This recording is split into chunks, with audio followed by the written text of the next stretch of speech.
Soy Matías González, estudiante de Kinesiología de tercer año de la UCSC y junto con mis compañeros John Vergara y Vicente Valderrama vamos a explicar y a dramatizar el test de marcha de 6 minutos.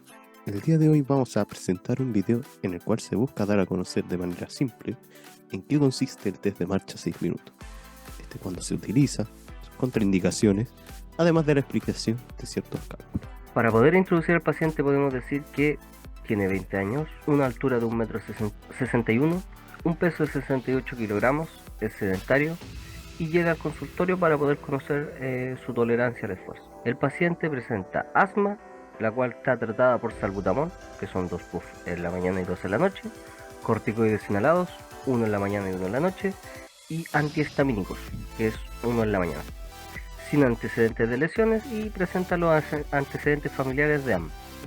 Pequeña introducción al protocolo del test de marcha de 6 minutos, tenemos que este es un protocolo de esfuerzo submaximal que está validado en la población chilena, es de fácil administración, es bien tolerado, es reproducible sin necesidad de equipamiento especializado. Eso es una buena ventaja. El test consiste en la medición de la mayor distancia recorrida por un individuo al caminar rápidamente, a su ritmo, por un pasillo durante 6 minutos. El protocolo puede ser efectuado con ayudas técnicas.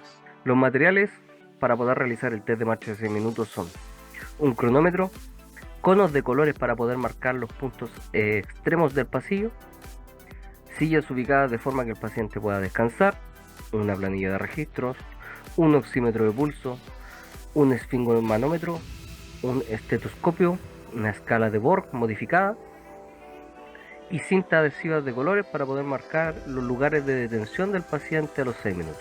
Las contraindicaciones relativas son que el paciente presente una frecuencia cardíaca mayor a 120 latidos por minuto en reposo, una presión arterial sistólica mayor a 180 milímetros de mercurio, una presión arterial diastólica mayor a 100 milímetros de mercurio, o que presente una saturación menor a 89% en reposo. Las causas para que este test se deba finalizar son que el paciente presente dolor torácico, disnea intolerable, calambres intensos en las extremidades inferiores, diaforesis, cianosis evidente, palidez o decaimiento. Para poder preparar al paciente debemos pedirle que asista con ropa cómoda y zapatos adecuados, en este caso zapatillas, que no suspenda sus medicamentos, que coma de manera liviana previa al test y que no haga ejercicio 2 horas antes de realizar el test de marcha.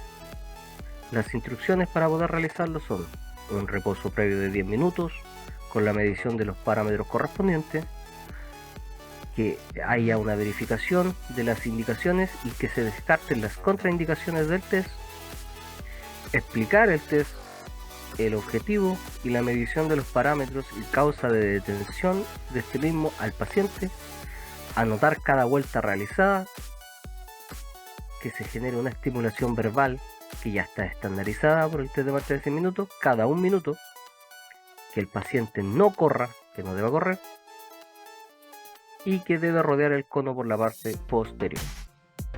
Al finalizar el test se debe realizar una medición de datos, otra posterior 5 minutos de que haya terminado el test y otra posterior a 10 minutos de que éste haya terminado. Y posterior al reposo de 10 minutos del paciente, este retoma su condición basal sin ningún signo de alarma, la evaluación se puede dar por finalizada. Implementación del test.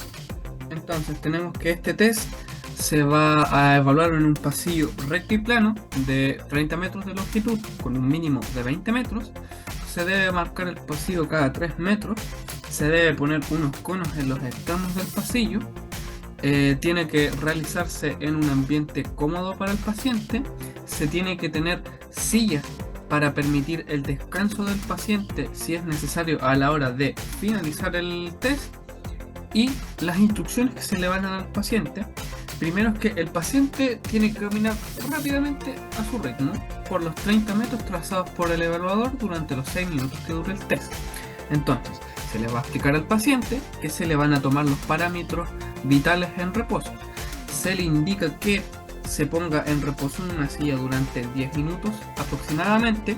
En este caso, como el paciente es asmático, se le debe indicar que se realice sus inhalaciones durante este periodo de reposo. Después de esto, se van a tomar las distintas mediciones de parámetros vitales en los tiempos de reposo, en el pretest, cada 1 minuto de los 6 minutos que dure el test de marcha, y una vez finalizado el test, en post 5 minutos y post 10 minutos. Y básicamente las mediciones de los parámetros vitales que se le va a hacer al paciente van a ser la frecuencia cardíaca, el VOR, la saturación de oxígeno, la disnea y la frecuencia respiratoria. Y básicamente habrá un evaluador que pueda contar las vueltas que dé el paciente para registrar todos estos datos, y va a dar la información al paciente de cuántos minutos lleva a través de distintas frases estandarizadas que tiene este test. Habrá otro evaluador también que esté siguiendo al paciente y que esté tomando los parámetros vitales, resguardando al paciente. Y básicamente al finalizar el test se irá a buscar una silla. Primero se va a detener al evaluado, se irá a buscar una silla para poderlo sentar de inmediatamente, y se va a medir el trazo desde la silla hasta el cono para tener una distancia más exacta en este test. En el test de marcha 6 minutos se deben calcular distintos parámetros para conocer la situación del paciente, por lo que primeramente se debe calcular la distancia teórica, es decir, la distancia que debería correr el paciente. Esta distancia se calcula a través de la ecuación de regresión de Enright, que en el caso de nuestro sujeto se debe utilizar el siguiente cálculo, que es hombre, vendría siendo distancia recorrida 7.57 por la estatura, menos 5.02 por la edad, menos 1.76 por el peso, menos 309 metros.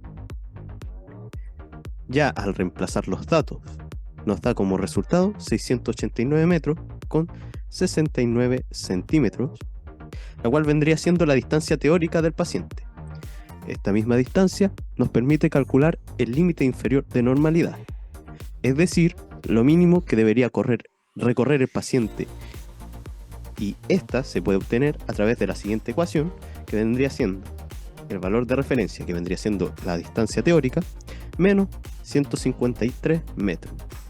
Y esto nos da como resultado 536 metros con 69 centímetros. Es decir, que eso vendría siendo lo mínimo que debería recorrer el paciente. Ya con la distancia teórica podemos calcular el porcentaje del recorrido real. Primeramente debemos conocer la distancia que recorrió el sujeto. En este caso, el sujeto recorrió 647 metros con 40 centímetros. Con este dato y el dato conseguido anteriormente, se debe reemplazar en la siguiente fórmula, que vendría siendo distancia real dividido en la distancia teórica por 100. Ya reemplazando los datos, que vendría siendo la distancia real con la distancia teórica, nos da como resultado 93.87%. Es decir, que del 100%, que sería la distancia teórica, nuestro sujeto solo logró el 93.87%. Ya con estos resultados y con la distancia real podemos clasificar al paciente según el nivel alcanzado, donde el nivel A, que vendría siendo malo, es menor a 350 metros, el nivel B, que es regular, debe estar entre 350 a 450 metros, el nivel C, que es bueno, 450 a 650 metros, y en el nivel D, que vendría siendo muy bueno, mayor a 650 metros. En este caso, nuestro paciente estuvo entre 450 y 650 metros, es decir, que está en el nivel C, y esto vendría siendo bueno. Ya en el cálculo del VO2 max, nuestro paciente presentó que caminaba a una intensidad entre 100 a 130 metros partido en minuto, por lo que se debe ocupar la siguiente fórmula, y nuestro resultado es de 19.67 litros partido minuto. Al paciente se le explica que su VO2 max es de 19.67 litros por minuto.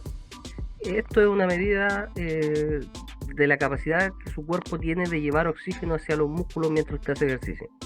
Sin embargo, su capacidad pulmonar es baja, bastante baja. ¿Qué significa esto? Que podría tener dificultad para poder tomar suficiente oxígeno mientras se ejercita. Esto también se puede deber a que el test de marcha no es lo suficientemente exigente o desafiante para poder evaluar su capacidad pulmonar por completo. Sin embargo, usted marca un nivel muy bajo de VO2, lo que le puede traer consecuencias, por lo cual se le recomienda realizar más ejercicio para poder aumentar su capacidad pulmonar. Bueno, como una pequeña reflexión, podemos decir que los docentes desempeñan un papel fundamental en la formación de nuestra profesión. Además, son de gran importancia, ya que transmiten el conocimiento y son responsables de enseñar a los futuros kinesiólogos los fundamentos teóricos y prácticos de la profesión, además de orientarnos y guiarnos, y nos pueden brindar consejos, compartir sus experiencias y ayudar a los estudiantes a identificar áreas de interés dentro de la kinesiología. Entonces, continuando con la reflexión de mi compañero, básicamente el rol del kinesiólogo en todas estas tareas a futuro, básicamente nosotros como kinesiólogos somos responsables de preparar y planificar todos estos test de esfuerzos de acuerdo con los objetivos y necesidades de cada paciente.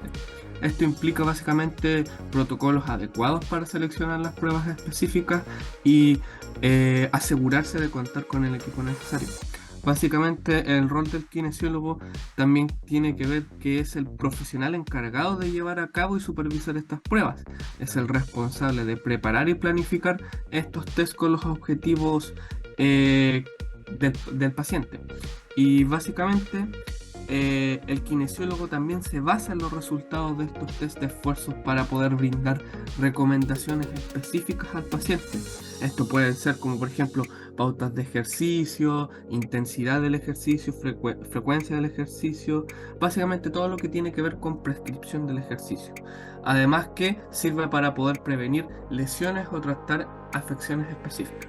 Muchas gracias por ver este video.